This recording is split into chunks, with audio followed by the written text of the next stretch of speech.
በዚች ሰከንድ የት እንዳለ ይታወቃል። ምን እያሰብክ እንደሆነ አልጎሪዝሙ ተንብዮታል። የኬስ ቦርሳ ውስጥ ያለው ገንዘብ ሳይሆን በሰርቨር ላይ የተቀመጠ ቁጥር ነው የህልውና መገንቢያም። ራሽያኖቹ ዲጂታል ስውር እስር ቤት ሲሉ ይጠሩታል። ግንቡ የማይታይ ጠባቂው የማይታወቅ ነገር ግን ከእስር ቤቱ ለማምለጥ መታወቂያህን መጣል የማያበቃበት ዘመን ላይ ነን።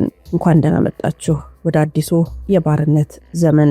ሰላም፣ ጤና፣ ፍቅር፣ በረከት ተመኘንላችሁ ወደ ቤተሰቦቻችን በያላችሁበት የዓለም ዳርቻ ሁሉ እንደምን ቆያችሁን። በአዲስ መረጃ ተገናኝተናል። እርግጥ ይህ ርዕሰ ጉዳይ አዲስ አይደለም። ኢትዮጵያችንም ገብታበታለች። ሁላችንም የዲጂታል መታወቂያ ባለቤት ሆነናል። ግን ይሄ በጣም ታላቅ የሆነ አደገኛ ቅርቃር ውስጥ ነው ያው ሁልጊዜም እንደምንለው ይከተተን ማለት ነው። ይሄ ነገር ምን ይመስላል የሚለውን ነው በጥልቀት የምንፈትሸው። ለምንድን ነው ሩሲያኖቹስ ይሄንን አደገኛው ስውር እስር ቤት የሰው ልጅ ነጻነት የታሰረበት ቦታ የሚሉት ለምንድን ነው የሚለውን ነው መንፈትሸው። ያው ሁላችንም አናመልጥም። ነገር ግን ይህንን ጉዳይ ደግሞ እምቢ ብለው ባን ያደረጉ ሀገራት አሉ። ለምንድን ነው የኛስ ሀገር ቀድማ በዚህ ነገር ላይ ገባችሁን የሚለውን በጥልቀት ነው የምናየው። ከግለሰብ ጀምሮ እስከ ሀገር መሪና እንዲሁም ሀገራትን መጠምዘዝ የሚችል ነው። በነገራችን ላይ ቀላል ነገር እንዳይመስላችሁ። ነገር ግን ሌሎች ሀገራቶች በምን ምክንያትስ ባን አደረጉ፣ ምን ይቀርባቸዋል የሚለውን እኛስ በቀጣይ ደግሞ ህይወታችን እንዴት ይሆናል የሚለው እጅግ በጣም አንገብጋቢ ርዕሰ ጉዳይ ስለሆነ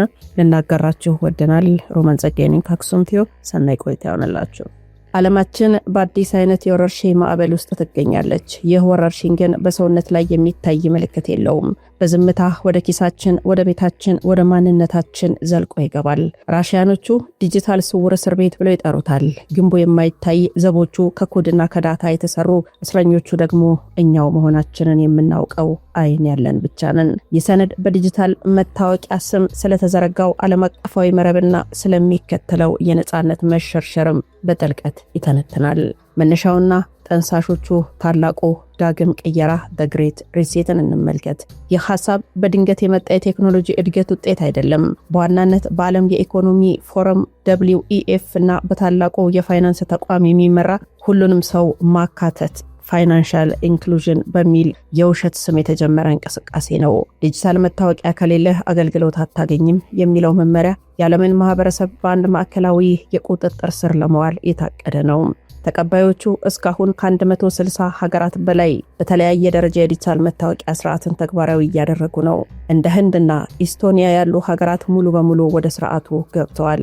እምቢተኞችና ጥንቁቆቹስ እንደ ስዊዘርላንድ ያሉ ሀገራት ህዝቡ በሪፈረንደም ድምፅ ውድቅ እንዲያደርገው አድርገዋል። በዩናይትድ ኪንግደም እና በአሜሪካ አንዳንድ ግዛቶች የግል ነጻነትን ይጋፋል በሚል ከፍተኛ ህዝባዊ ተቃውሞ እያጋጠመው ይገኛል።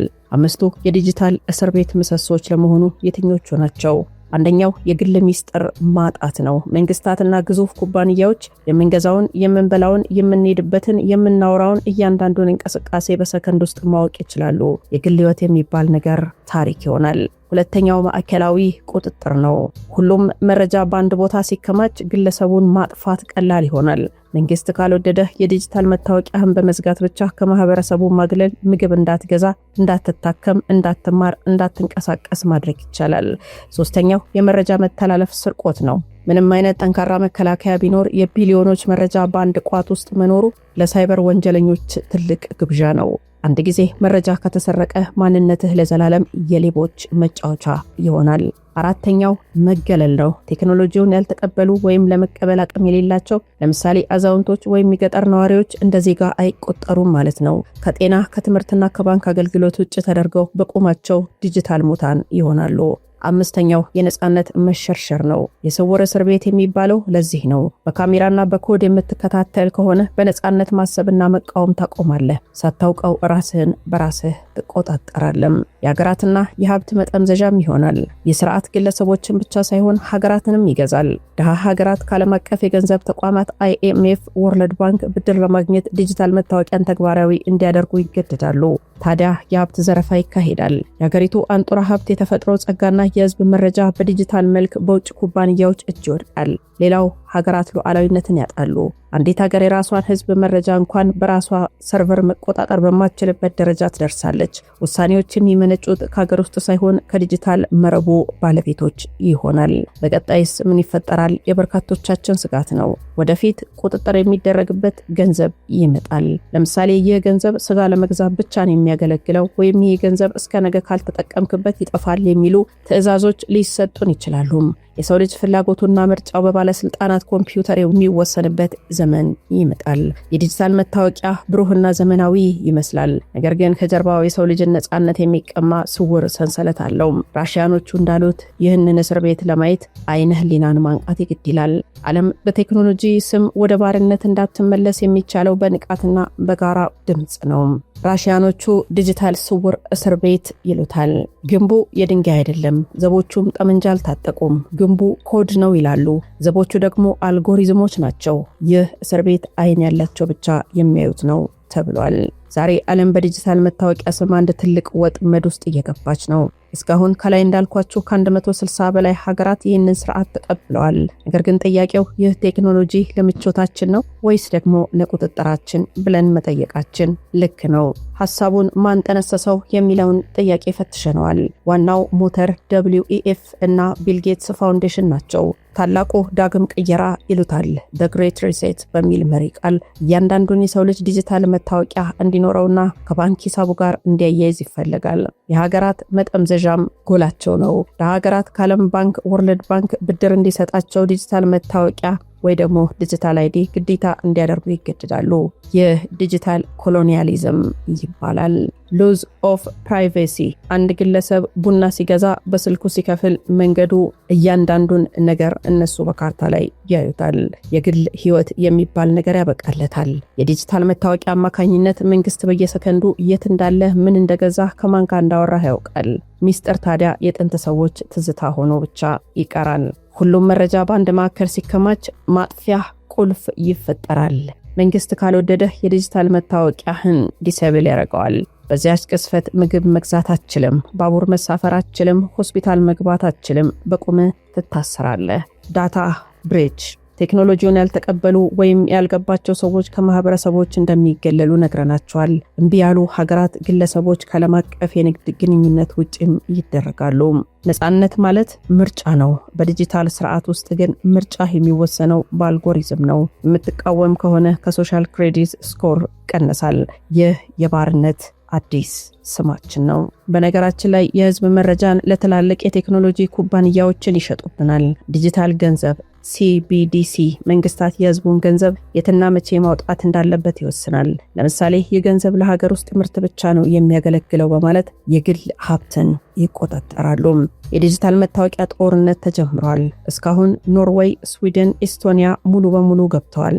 ነገር ግን እንደ ስዊዘርላንድ አንዳንድ የአሜሪካ ግዛቶች ነጻነታችንን ለእናንተ አንሸጥም በማለት እየታገሉ ነው። እናም ታዲያ የምንላችሁ በዚች ሰከንድ የት እንዳለን ይታወቃል። ምን እያሰብን እንደሆነ አልጎሪዝሙ ይተነብያል። የኬርስ ቦርሳችን ውስጥ ያለውን ገንዘብ ሳይሆን በሰርቨር ላይ የተቀመጠ ቁጥር ነው የህልውናችን መግቢያም። ራሽያኖቹም ለዚህ ይመስላል። ዲጂታል ስውር እስር ቤት ሲሉ በዚህ ጉዳይ እንገሸገሻሉ። ግንቡ ግን አይታይም፣ ጠባቂውም አይታወቅም። ነገር ግን ከእስር ቤቱ ለማምለጥ መታወቂያ መጣልም የማያበቃበት ዘመን ላይ ነን። ለመሆኑ ራሽያኖች ስለምን እንደዚህ ተማረሩ የሚለውን እስኪ እንፈትሸው። ራሽያ መቼ ይህንን ነገር ተቀበለች? የመጀመሪያ እርምጃዋ በ2020 እስከ 2021 በኮቪድ-19 ወቅት በሞስኮና በሌሎች ከተሞች QR ኮድ በመጠቀም የሰዎችን እንቅስቃሴ መቆጣጠር ሙከራ ተጀመረም። ይህ ለዲጂታል እስር ቤቱ የመጀመሪያው ሙከራ ነበረ። ህጋዊ ማዕቀፉ ደግሞ ታህሳስ 2022 ፕሬዝዳንት ቭላዲሚር ፑቲን የተባበረ የባዮሜትሪክ ዳታ ስርዓት የሚባለውን አዋጅ በፊርማቸው አጸደቁ። የህግ መንግስት የዜጎችን ፊት፣ ድምጽና ሌሎች መረጃዎችን በአንድ ማዕከላዊ ቋት እንዲሰበስብ ፈቀደም። ሙሉ ትግበራው ደግሞ ከ2023 እስከ 2023 ጀምሮ በራሽያ ባንኮች፣ የመንግስት መስሪያ ቤቶች የነበሩ የዜጎች የባዮሜትሪክ መረጃዎች ሙሉ በሙሉ ወደ ማዕከላዊው የመንግስት ሰርቨር UBS እንዲዛወሩ ተደረገም። ራሽያኖች ይህንን ስያሜ የሰጡት ስርዓቱ ከግል ነጻነት ይልቅ ለቁጥጥር ስለዋለ ነው። ፌስ ፔይ በፊት መክፈል በሞስኮ የባቡር ጣቢያዎች ሜትሮ ተሳፋሪዎች በፊታቸው ብቻ እንዲከፍሉ ተደርጓል። ይህ ምቾት ቢመስልም ካሜራው ግለሰቡ የት እንደሄደ መቼ እንደተመለሰ ለደህንነት መስሪያ ቤቶች መረጃ ያስተላልፋል። ዲጂታል የውትድርና ጥሪ በ2023 የወጣው ሕግ መንግስቶች ለዜጎች በዲጂታል መታወቂያቸው በኩል የውትድርና ጥሪ እንዲልክ ይፈቅዳል። መልእክቱ በስልካቸው ላይ ደረሰ ተብሎ ከታሰበ በኋላ ግለሰቡ ካልቀረበ የባንክ አካውንቱ ይዘጋል። ንብረት መሸጥ አይችልም፣ እንዲሁም ሀገር ጥሎ መውጣትም አይችልም። ይህ ነው እንግዲህ ቁልፉ በመንግስት እጅ ነው የሚባለው። ምንም እንኳን መንግስት ስርዓቱን ቢዘረጋውም በራሽያ ኦርቶዶክስ ቤተክርስቲያንና በሰብአዊ መብት ተሟጋቾች ዘንድ ከፍተኛ ተቃውሞ ገጥሞታል። ተቃዋሚዎቹ እንደሚሉት ይህ ስርዓት የሰው ልጅ እንደ ከብት በቁጥጥር የሚያጥር መንፈሳዊ አካላዊ ነፃነትን የሚነጥቅ የጸረ ክርስቶስ አሰራር ነው በማለት ይሞግታሉ። ራሽያ ውስጥ ያሉት አይን ያላቸው ነቅተው የሚከታተሉ ወገኖች መንግስት ይህንን ቴክኖሎጂ ተጠቅሞ ተቃዋሚዎችን ለማደን ድምፅን ለማጥፋት እየተጠቀመበት እንደሆነ በስፋት ይነገራል። የሚገርመው ነገር ራሽያ ይህንን ስርዓት የዘረጋቸው ከምዕራባውያኑ ከWEF ጋር በፖለቲካ እየተጣላች ባለችበት ወቅት መሆኑ ነው። የሚያሳየው ዲጂታል እስር ቤቱ ከርዕዮተ ዓለም በላይ የሆነ ሁሉንም መንግስታት የሚያስማማ የቁጥጥር መሳሪያ መሆኑ ነው። ያልተቀበሉ ሀገራት አሉ ብለናችሁ ነበረም። ሙሉ በሙሉ ቴክኖሎጂን አንጠቀምም የሚል ሀገር ባይኖርም የዲጂታል መታወቂያን የቁጥጥር ባህሪ በህግና በህዝብ ተቃውሞ የገቱ ሀገራት አሉ። ስዊዘርላንድ አንዷ ናት። የህዝብ ኃይሏ ነው ይህን ነገር ያስቆመው። እንደ አውሮፓውያን የዘመን ቀመር በ2021 ስዊዘርላንድ የዲጂታል መታወቂያ ህግ አውጥታ ነበረ። ልብ በሉ 2021 ነው ያልኳችሁ። ነገር ግን ህዝቡ የግል መረጃችንን ለግል ኩባንያዎች ለመንግስት አሳልፈን አንሰጥም በማለት ሪፈረንደም ወይ ደግሞ የህዝብ ውሳኔ ተጠራም። በውጤቱም 64.4% የሚሆነው ህዝብ አይሆንም በማለት ውድቅ አደረገም። ዛሬም ድረስ ስዊዘርላንድ ጥንቃቄ የተሞላበት አካሄድ ነው የምትከተለው። ልብ በሉ 2021 ሩሲያ ይህንን ነገር ያስገባችበት ነው። ምክንያቱም ኮቪድ ተገን ተደርጎ ነው። ዩናይትድ ኪንግደምም አንዷ ናት። በተደጋጋሚ ዲጂታል መታወቂያ ለማስተዋወቅ ቢሞከርም በህዝቡ ዘንድ የሲቪል ነፃነቶች ላይ ትልቅ ስጋት ስላለው ከፍተኛ ተቃውሞ ተነሳም። እንግሊዞች መታወቂያ መያዝን ራሱ እንደ ባርነት የሚያዩት ወገኖች አሏቸው። ሌላው ናይጄሪያ ነው። ግርግርና ተቃውሞ ተነስቷል። መንግስት የዲጂታል መታወቂያ ከስልክ ካርድ ጋር ካላያያዛችሁ ሲል በሚሊዮኖች የሚቆጠሩ ዜጎች አሻፈረኝ በማለት ወደ ፍርድ ቤት ሄደዋል። ስርዓቱ በሙስናና በብቃት ማነስ ምክንያት ሙሉ በሙሉ ሊሳካም አልቻለም።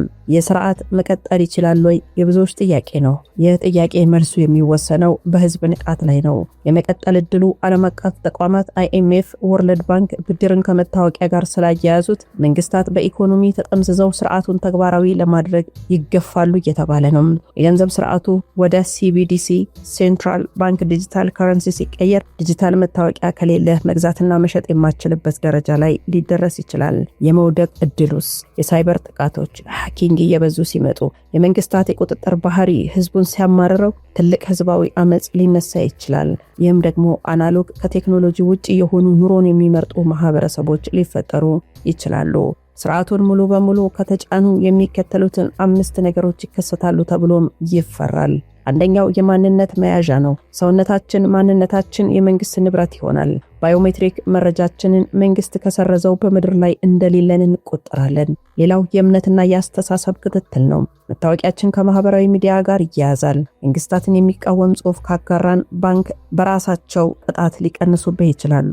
ሌላው የእንቅስቃሴ ገደብ ነው። መታወቂያ እኛ ካለንበት ቀጠናና ውጭ አገልግሎት እንዳይሰጥ ተደርጎ ሊዘጋ ይችላል። ለጉዞ ፈቃድ የግድ ይሆናል። የአንጡራ ሀብት ዝርፊያው ሌላው የሚያስፈራው ነው። ፍሬ ገንዘብ ሲጠፋ ሀብት በሙሉ በዲጂታል ቋት ውስጥ ይሆናል። መንግስት የሀገር ደህንነት በሚል ምክንያት ያጠራቀምከውን ገንዘብ በማንኛውም ጊዜ ሊወስደው ይችላል። ሌላው የሰው ልጅን ወደ ማሽንነት መቀየር ነው። በመጨረሻ መታወቂያው ከስልክ ወጥቶ ወደ ሰውነት ወይ ደግሞ ማይክሮቺፕ እንዲገባ ግፊት ያደርጋል። ይህ የሰው ልጅ ነፃ ፈቃድ የማጥፊያ የመጨረሻው ቁልፍ ምዕራፋቸው ነው። ዓለም ዛሬ በሁለት መንገድ ላይ ትገኛለች። አንዱ መንገድ ለምቾት ተብሎ የሚገባበት መጨረሻው ባርነት የሆነው የዲጂታል አውራ ጎዳና ነው። ሁለተኛው ደግሞ አስቸጋሪው ነገር ግን ነፃነት የሚገኝበት የሚመስለው የእምቢተኝነት መንገድ። ራሽያኖቹ የጠቆሙት ስውር እስር ቤት እየተገነባ ነው። ግንቡን ለመስበር ግን መጀመሪያ ግንቡ መኖሩን ማመን አለብን። ታዲያ ይህ ወደ አንድ ነገር ያንደረድረናል። የመጽሐፍ ቅዱስ ትንቢትና የቴክኖሎጂው ቁርኝነት። የአውሬው ምልክት 666 እና የቁጥጥር ስርዓቱ። በዮሐንስ ራእይ ምዕራፍ 13 ላይ የተጠቀሰው ትንቢት ዛሬ ካለው የዲጂታል መታወቂያና የዲጂታል ገንዘብ CBDC እንቅስቃሴ ጋር በገሃድ እንደሚመሳሰል ይነገራል። ታናናሾችና ታላላቆችም፣ ባለጠጎችና ድሆችም፣ ጌቶችና ባሪያዎችም ሁሉ በቀኝ እጃቸው ወይም በግራ እጃቸው ምልክት እንዲቀበሉ ይደረጋሉ።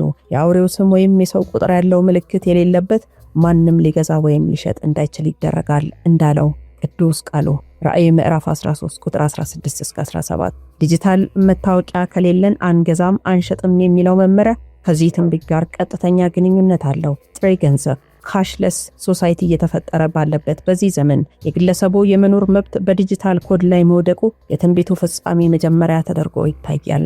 ማዕከላዊ አስተዳደር፣ አንድ ዓለም፣ አንድ መንግስት እየተሳለጠ ነው። መጽሐፍ ቅዱስ በመጨረሻው ዘመን ዓለምን በአንድ ላይ የሚገዛ አውሬ እንደሚመጣ ይናገራል። አንታይክራስት ይሉታል።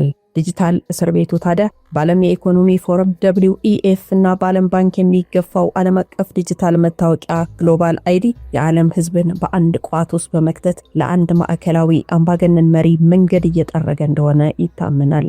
ከወረቀት ወደ ባዮሜትሪክ፣ ከውጭ ወደ ውስጥ። ራሽያኖቹ ስውር እስር ቤት የሚሉት ቴክኖሎጂ ቀስ በቀስ ከመታወቂያ ካርድ ወደ ስልክ፣ ከስልክ ደግሞ ወደ ሰውነት እንደሚሸጋገር ይገመታል።